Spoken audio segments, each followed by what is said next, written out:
tell you something about, first, about the Russian view of it.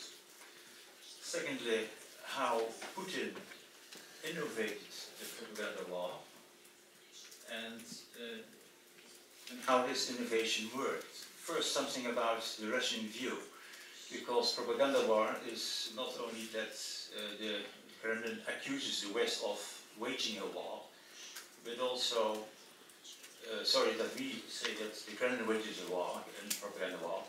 The Kremlin is also saying that we are waging propaganda war. Igor Panarin, he is the Russian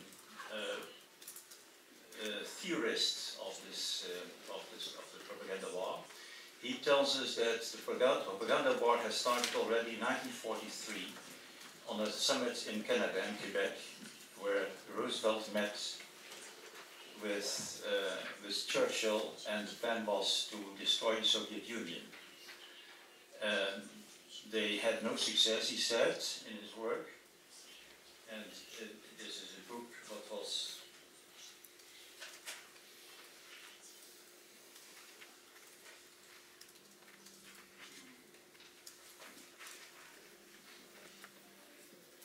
was written in 2010. The title is Первая мировая информационная война, развал СССР, it's very key for you, the first global information war, and the demise of the Soviet Union. Well, the idea of the West was to destroy the Soviet Union, and he said, Igor Panarin, who is the dean of the of the Diplomatic Academy in Moscow, and he said that the first success was Khrushchev, and the big success, of course, was Gorbachev. And Gorbachev, he calls him Trotskyist globalist. In 2014, he comes with a second book, Informaционная война и мировая политика, in which he says that there is a second information war started by the West in 1991, because the West was not satisfied with the success, with the demise of the Soviet Union, and wanted to destroy Russia altogether. The second information war, he says, will go on till the year 2020. But this time we will win. We have a real war, an information war between the West and the East, and the West and Russia. And Russia should be wage a very hard confrontation with the Western powers.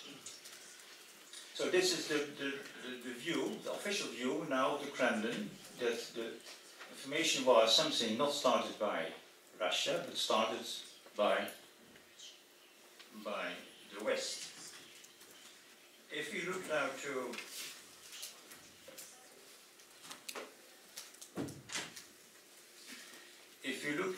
Putin, Putin is an innovator.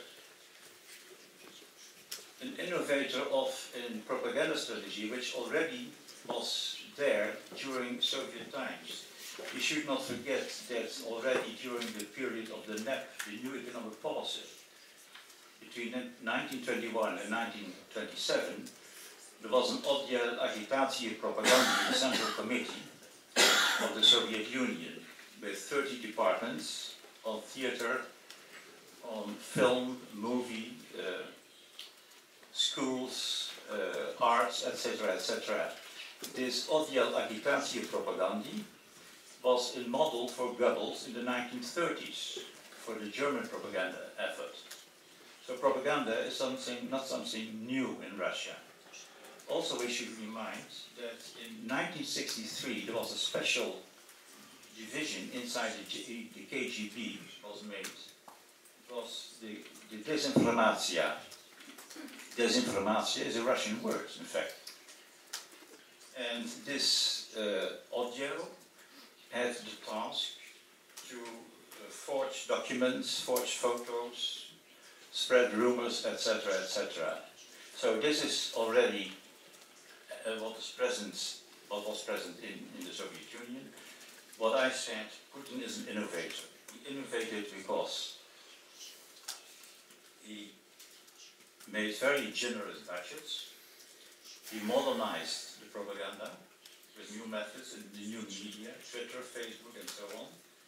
He used modern psychological methods for propaganda. The propaganda was adapted to targeted groups, and he made especially the use of the openness of Western media. And something about the openness of the Western media. There is a project, it's called Russia Beyond the Headlines. Russia Beyond the Headlines is a project of the Российская Газета, the official state paper of Russia. And it is a project of adding small papers with the title Russia Now to Western papers. If you look at the list of papers in the West which publish these, it is the Washington Post, one time a month. It's the New York Times, once a month. The Daily Telegraph in England, the Figaro in France, the Republica in Italy, El País in Spain, die Süddeutsche Zeitung in Germany, the Standard in Belgium. So all these papers have once a month, they have a special small paper made by the Российская Газета, and I must say it's a very clever paper because it makes use of two sociological theories. The first theory is of cognitive dissonance of Leon Festinger. That means if you make a paper, you should adapt it to the public you are targeting.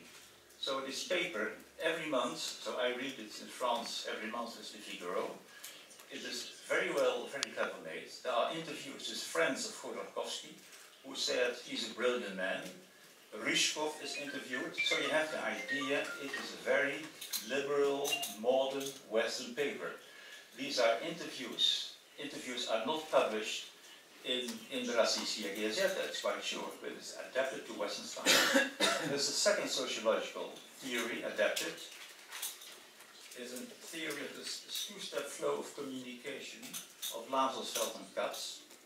The two-step flow of communication is, in fact, that the news and information trickles down from the elite to the people. So all these small Russian papers every month are published in quality papers. The best European and American papers are publishing this and are paid for it, and they do it. And the idea is if we can influence the elites in this country, also other people will follow. The second point, what's interesting, is making use of the openness of the Western system. It's very interesting that if you think about Soviet times, it was impossible for the Soviet Union to hire Western PR firms and Western communication firms. After 1991, this changed. Russia had become a normal country, was the idea. And it started in 2006 with the G8 in St. Petersburg. Then was Ketchum, an American, the most important American PR firm, communication firm, was hired. And it was a moment that Russia had a very low image in the world. It was the gas war with Ukraine. There was a gay pride was forbidden in Moscow. Ketchum sent 25 people to St. Petersburg to organize this summit of the G8. This worked so good that the contracts went on and went on. In 2007, there was a contract with Ketchum, and Putin was made in that year, with the help of Ketchum, Person of the Year of Time magazine.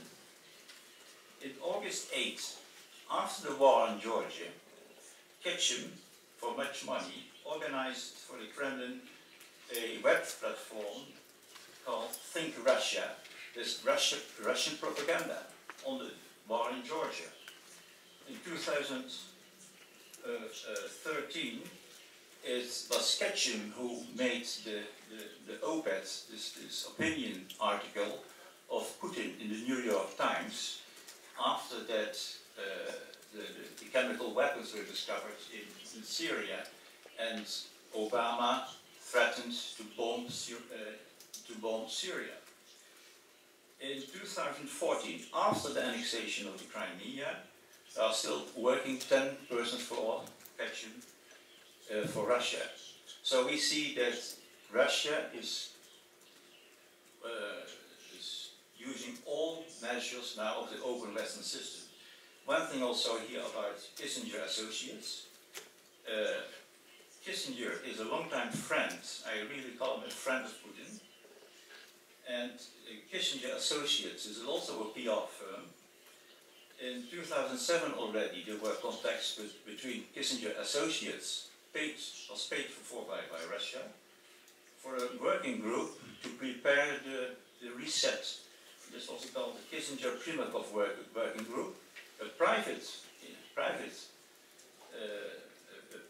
initiative that came together in the residence of Putin in Moscow. So we see that all these things that Putin uses, in fact, many openings in the Western system. I want to stop here because I have a lot more, but we can do the discussion. Yes. Thank you.